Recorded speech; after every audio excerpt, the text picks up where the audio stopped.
What's up, Multiverse? Dr. Dave here. Welcome to the Geek Lounge. On today's video, we're going to be unboxing some of the newly released Hunter Funko Pops.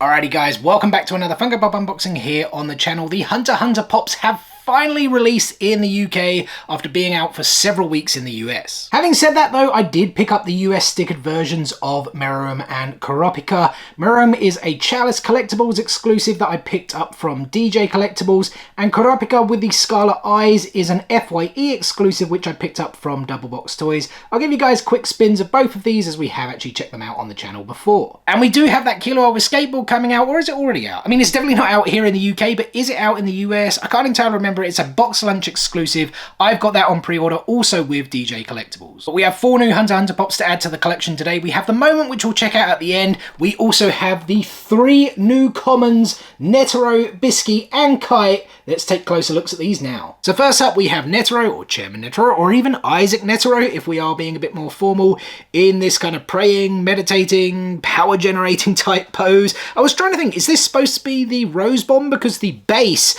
that's made up to obviously have the figure floating, it looks like a rose petal, right? But I don't think so. I'm pretty sure he was on his knees and pretty much this was like the last resort, right? That rose bomb or miniature rose or whatever, the poor man's rose, whatever the thing was called. It's been a little while since I watched Hunter. Well, I say a little while, it's not too long ago, so I should remember. But I have watched a ton of stuff since, to be perfectly honest. But yeah, as we're going around the back here, like I said, on this like rose style base, which is very, very cool. You've got like the ponytail bushy bit there. At the back, I'm sure there's a proper name for that kind of style. I love the long ears as well. They've done a really, really good job on this pop.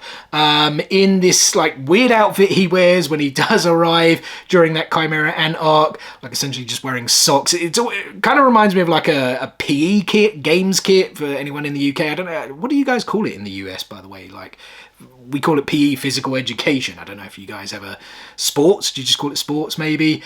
But I always found this outfit really funny. But like I said, they've done a really, really good job on this pop. I'd love to see a Netero with, I'm going to have to look this one up, 100 type Guanyin Bodhisattva. I probably did an incredibly poor pronunciation job there, but you guys know what I mean, that massive power that he has. If they could incorporate that into some kind of deluxe moment, that can make for an awesome pop. Next up, guys, we have Bisky, formerly, of course, Biscuit Kruger, although does she actually say she prefers to be called Bisky? I kind of have a memory of that, though I can't entirely remember. It's just like something there in the back of my head.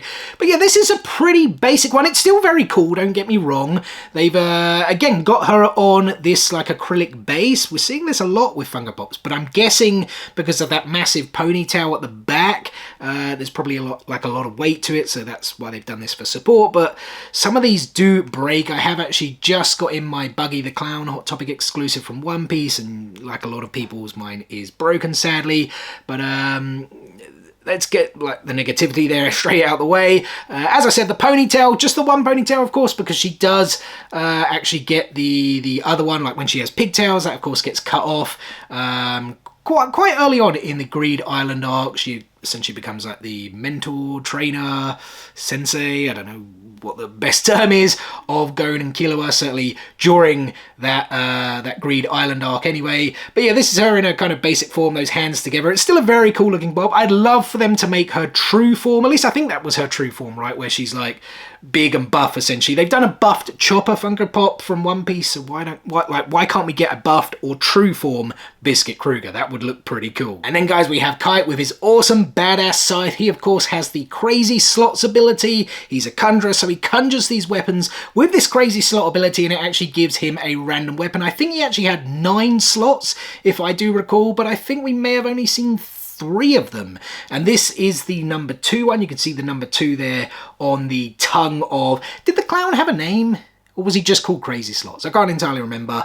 But yeah, number 2 is the scythe. The point of the scythe is actually quite sharp. It is a bit fragile, but yeah, that point is quite sharp. So do be careful with that, guys. As we're going around the back now, yeah, it's really just like his long white hair coming down right from that kind of blue flat cap. Go back to the front, we like see more of the clown and that number 2 tongue.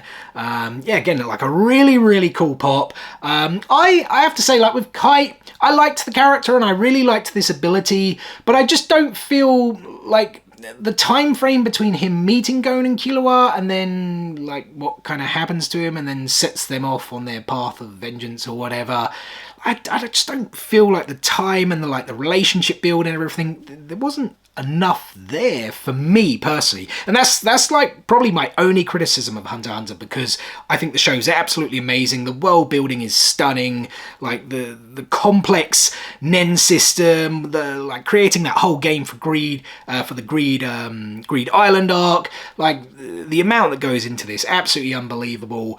I hope we get the anime back next year. I don't know if they've got enough from what the creator, whose name always escapes me, has got up to at this point. I know we won't get more Gon and Killua though. I'm pretty sure the next kind of arc is more based around Kurapika and Leorio, which would be interesting. But yeah.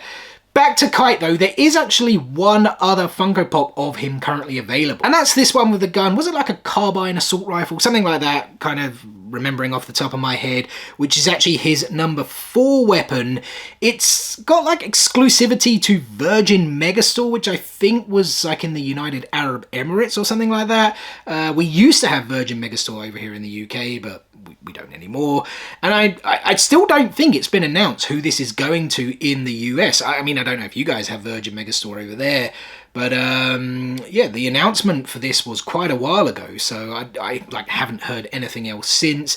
Don't know where it's coming to here in the UK either. I have seen some pictures. I mean, there's another one for you guys with the special edition sticker as well. So yeah, I don't know when this one is coming, but hopefully quite soon. A lot of people did say though that this maybe could have been the Chase version rather than being like an exclusive, and I kind of agree. Like a Chase version with a different weapon, it kind of would have made sense for a Chase, right? And last up guys, we have the moment I mentioned earlier. It is of course Meruem versus Komagi, their Gungi battle. Gungi?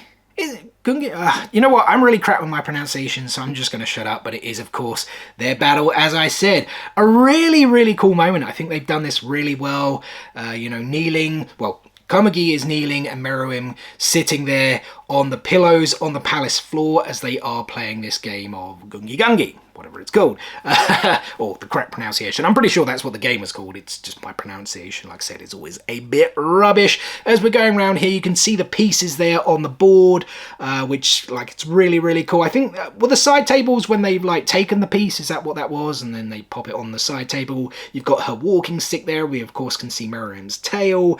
Like, the details on the figures are really cool. I do actually own both the Common and Chase Komagi as well. Komagi? Man, I tell you, my pronunciation is rubbish, like I said. I did actually get really lucky. I just bought 2 from Funko Europe when she first dropped, and I actually got both the Common and the Chase. Although I have actually had quite good luck with that from Funko Europe. Only like a couple of times I've like got 2 commons. All the other times I've pretty much got a Chase and a Common. But yeah, again, the detail just really cool. It is a nice moment. It kind of goes on for quite a while. It's like really develops Meruem's relationship. You know what? I've actually just seen the snot as well there on Komagi's nose. That's pretty cool. The blind eyes, of course, as well.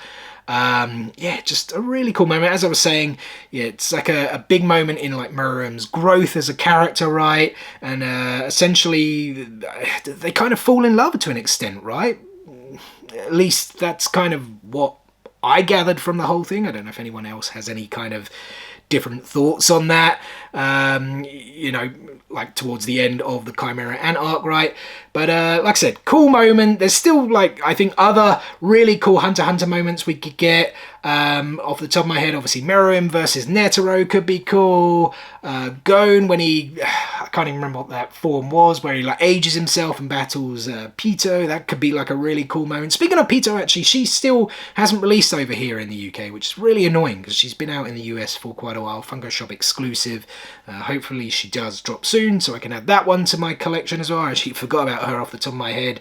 I'm trying to think of other moments. I mean, there's so many. I'm probably thinking of a really cool one. Hisoka doing some kind of battle with either Gon or Killua, maybe. Kurapika and, was it Uvogin? I think that's how you pronounce his name. The, like, Patrick Seitz voiced, pardon me, his character.